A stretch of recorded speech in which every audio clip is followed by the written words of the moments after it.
Welcome to Simplified UPSC by PPP, where we listen, learn, and grow together. Detailed lecture notes in English and Hindi, plus practice questions for prelims and mains, only on our Telegram channel. Link in description. Like and subscribe for more. सबसे पहले तो इस चर्चा को मुमकिन बनाने वाले हमारे सभी सुनने वालों का बहुत बहुत शुक्रिया। अगर आपको हमारा काम पसंद आता है और आप चाहते हैं कि हम आपके लिए ऐसा ही उपयोगी कंटेंट लाते रहें तो please simplified UPSC by PPP YouTube channel को सब्सक्राइब करके और पेड मेंबरशिप ज्वाइन करके हमें सपोर्ट करें। आपका छोटा सा सहयोग हमें बहुत मदद करता है। तो चलिए आज की बातचीत शुरू करते हैं। सोचिए कि आप एक फॉरेस्ट ऑफिसर हैं। आपको एक शिकारी मिलता है जिसके पास एक मरा हुआ जानवर है। अब उस शिकारी को कितनी सजा मिलेगी ये पूरी तरह से एक सवाल पर निर्भर करता है, वो जानवर किस लिस्ट में है। आज हम उन्हीं लिस्ट्स को डिकोड करने वाले हैं। हमारे हाथ में है शंकर आईएएस की पर्यावरण की किताब का चैप्टर 11 और साथ में है यूपीएससी के पिछले कुछ सालों के सवाल। हमारा मिशन सिर्फ ये रटना नहीं है कि किस लिस्ट में कौन सा जानवर है, बल्कि उस कानून के पीछे की सोच और सबसे जरूरी जो हाल में बड़े बदलाव हुए हैं उन्हें समझना है। वो परीक्षा के लिए गेम चेंजर हो सकते हैं। बिल्कुल सही पकड़ा आपने। ये लिस्ट्स जिन्हें हम वन्य जीव संरक्षण अधिनियम 1972 की अनुसूचियां या शेड्यूल्स कहते हैं, वो इस कानून की जान है। 1972 में जब ये कानून आया तो भारत में शिकार और वन्य जीवों का जो व्यापार था वो चरम पर था।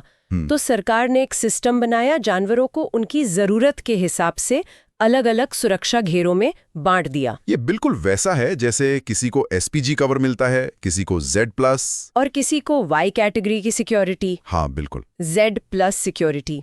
ये एनालॉजी अच्छी है। तो चलिए सबसे खतरनाक और सबसे ज्यादा सुरक्षा वाले जानवरों से ही शुरू करते हैं, यानी अनुसूची 1 और 2। स्रोतों के मुताबिक इनमें रखे गए जानवरों को मारना या उनका व्यापार करना सबसे बड़ा जुर्म है। हाँ, ये इस कानून के VIP हैं। अनुसूची 1 और अनुसूची 2 के भाग 2 में जो भी जानवर हैं उन्हें पूर्ण सुरक्षा दी गई है।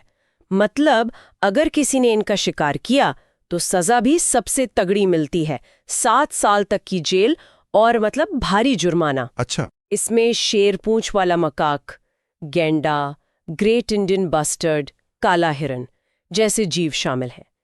ये वो प्रजातियां हैं जो या तो विलुप्त होने की कगार पर है या जिन पर सबसे ज्यादा खतरा है। और यहीं पर यूपीएससी वो सवाल पूछता है जो सीधे सीधे लिस्ट से नहीं होते। मुझे 2013 का एक सवाल याद आ रहा है जिसमें घड़ियाल, लेदरबैक कछुआ और दलदली हिरण के बारे में पूछा गया था कि क्या ये संकटग्रस्त हैं। अब समझ में आ रहा है कि ये सवाल क्यों पूछा गया। ये सभी अनुसूची 1 के जीव हैं। हाँ, और यूपीएससी असल में हमारी जागरूकता टेस्ट कर रहा था कि क्या हमें इनकी गंभीर स्थिति का अंदाजा है। एकदम सही। और यहीं यूपीएससी एक जाल बिछाता है। वे जानते हैं कि सीरियस एस्पिरेंट्स अनुसूची 1 के जानवरों के नाम रट लेंगे, इसलिए वे सवाल को एक कदम और आगे ले जाते हैं। वो ये नहीं पूछेंगे कि ग्रेट इंडियन बस्टर्ड किस अनुसूची में है, वो पूछेंगे ग्रेट इंडियन बस्टर्ड जो अनुसूची 1 में है, क्या वह प्राकृतिक रूप से पश्चिमी घाट में पाया जाता है? अच्छा। और जवाब है नहीं। वो ज्यादातर राजस्थान और गुजरात के शुष्क घास के मैदानों में मिलता है। तो सिर्फ जानवर का नाम जानना आधा काम है, उसकी ज्योग्राफी, उसका घर कहाँ है, ये जानना ही उसे पूरा करता है।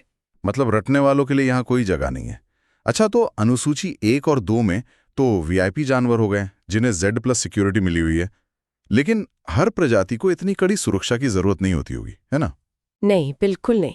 यहीं पर शायद अनुसूची 3 और 4 की भूमिका आती है, एक तरह से सुरक्षा का अगला घेरा हुआ। बिल्कुल। अनुसूची 3 और 4 में वे प्रजातियां हैं जिन्हें खतरा तो है, लेकिन अनुसूची 1 और 2 जितनी गंभीर स्थिति में नहीं है। इनका शिकार करना भी प्रतिबंधित है, लेकिन सजा थोड़ी कम हो जाती है। अच्छा, तो सजा कम है। हाँ, ये दिखाता है कि सरकार ने अपनी प्रायोरिटी सेट कर ली है। जिनके बचने की जरूरत सबसे ज्यादा है उन पर पहले ध्यान दो। इसमें आपको चित्तीदार हिरण या लकड़बग्घा जैसे जानवर मिलेंगे। ठीक है, ये तो समझ में आ गया। ये एक टियर सिस्टम है।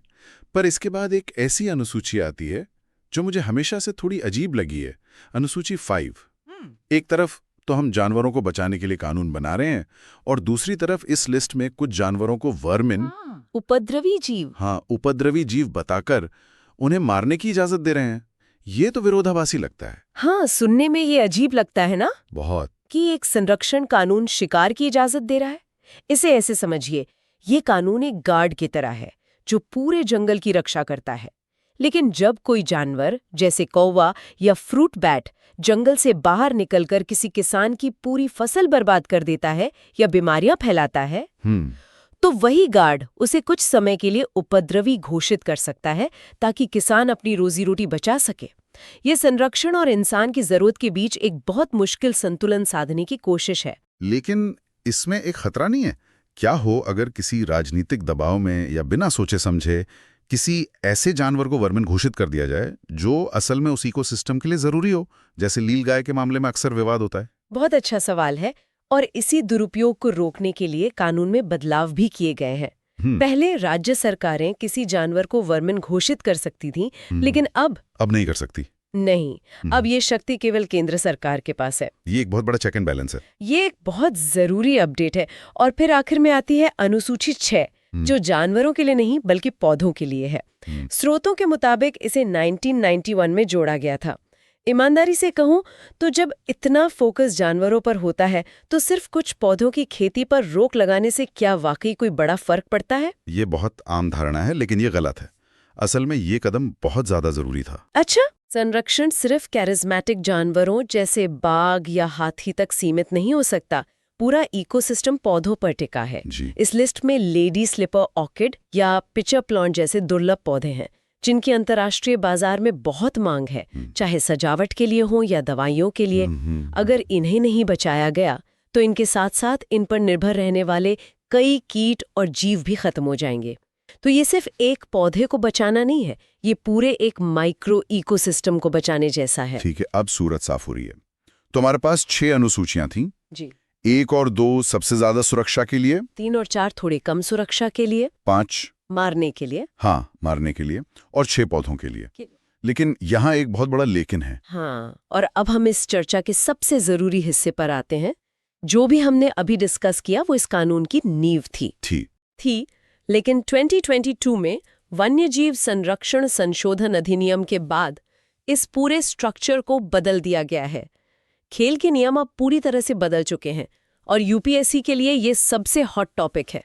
यानी अगर कोई अभ्यर्थी पुरानी 6 अनुसूचियों को ही रटकर परीक्षा में जा रहा है तो वो एक बहुत बड़ी गलती कर रहा है। बहुत बड़ी। तो क्या बदलाव हुए हैं? सबसे बड़ा बदलाव ये है कि 6 अनुसूचियों को घटाकर सिर्फ 4 कर दिया गया है। 6 से 4? हाँ, 6 से 4।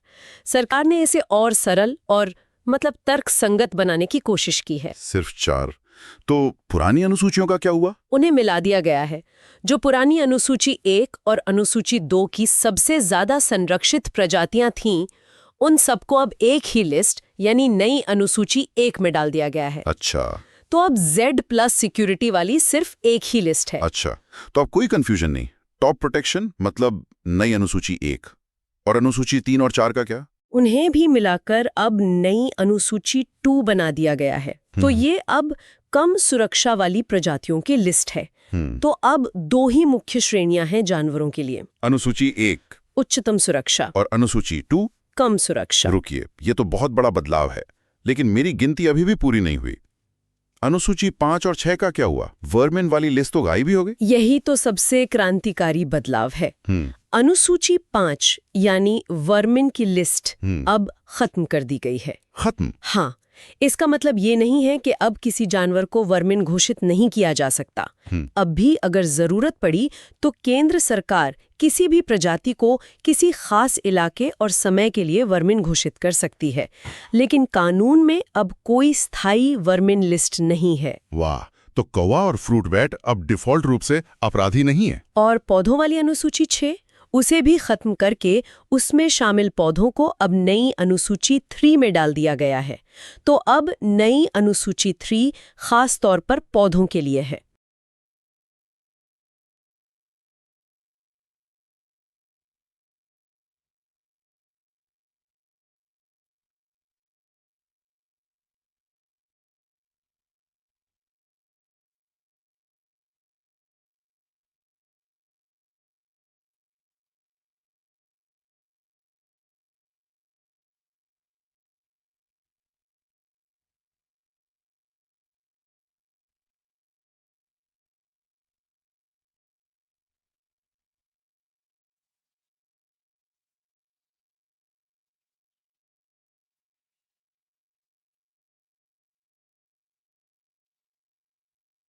और एक नई अनुसूची 4 भी बनाई गई है जो साइट्स के तहत लिस्टेड नमूनों के लिए है।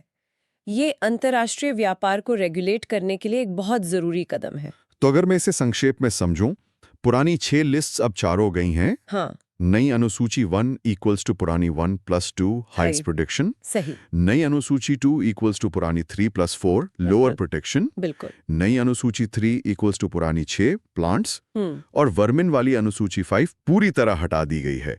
ये तो परीक्षा के नजरिए से बहुत ही ज्यादा महत्वपूर्ण जानकारी है। बिल्कुल। अब यूपीएससी आपसे तुलनात्मक सवाल पूछ सकता है, जैसे वन्यजीव संरक्षण संशोधन अधिनियम 2022 के संदर्भ में निम्नलिखित में से कौन सा कथन सही है? और एक विकल्प हो सकता है, इसने अनुसूची 5 को हटाकर वर्मिन प्रजातियों के प्रबंधन की शक्ति केंद्र सरकार को दे दी है। ये सवाल वही हल कर पाएगा जो अपडेटेड है। और अब ये जानना और भी जरूरी हो गया है कि किस जानवर की स्थिति क्या है। जैसे स्रोतों में मालाबार सिवेट का जिक्र है, जो गंभीर रूप से संकटग्रस्त है और सिर्फ पश्चिमी घाट में मिलता है। हाँ, या चीरू, जिसका शिकार शाहतूत शॉल के लिए होता है। ये छोटी छोटी जानकारियां अब और भी कीमती हो गई हैं, क्योंकि ये तय करती हैं कि कोई जानवर नई अनुसूची 1 में क्यों है। सटीक बात। अब सिर्फ क्या नहीं, बल्कि क्यों और कैसे बदला, ये जानना जरूरी है। ये संशोधन सिर्फ एक प्रशासनिक बदलाव नहीं है, ये संरक्षण के प्रति भारत के बदलते नजरिए को दिखाता है। ज्यादा केंद्रीकृत, ज्यादा सरल और अंतर्राष्ट्रीय संधियों के साथ ज्यादा जुड़ा हुआ। तो कुल मिलाकर वन्यजीव संरक्षण अधिनियम 1972 और उसका 2022 का संशोधन सिर्फ एक कानून नहीं है, नहीं, बल्कि भारत की जैव विविधता को बचाने का एक लगातार विकसित होता हुआ ढांचा है। और यूपीएससी चाहता है कि हम इस विकास को, इसके पीछे के तर्क को समझें, ना कि सिर्फ पुराने लिस्ट्स को पकड़कर बैठे रहें। आपने इसे बिल्कुल सही तरीके से समेटा है। कुंजी ये जानने में है कि किस जानवर को क्यों और किस स्तर की सुरक्षा दी गई है, और अब उस सुरक्षा का ढांचा कैसा दिखता है। जाते जाते सुनने वालों के लिए एक विचार छोड़कर जाता हूं। स्रोतों में मानव वन्यजीव संघर्ष का भी जिक्र है। हमने देखा कि नया कानून प्रबंधन को और ज्यादा केंद्रीकृत कर रहा है। तो सोचने वाली बात यह है कि क्या ये नया ज्यादा सेंट्रलाइज्ड ढांचा जमीन पर बढ़ते मानव वन्यजीव संघर्ष की जटिल और स्थानीय चुनौतियों से निपटने के लिए ज्यादा प्रभावी होगा, या ये स्थानीय समुदायों को इस प्रक्रिया से और दूर कर देगा।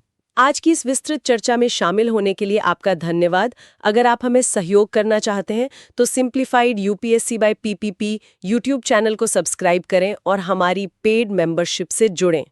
आपका समर्थन हमें ऐसे और जानकारीपूर्ण सत्र लाने की प्रेरणा देता है। Thanks for watching. Follow us on Telegram and Instagram.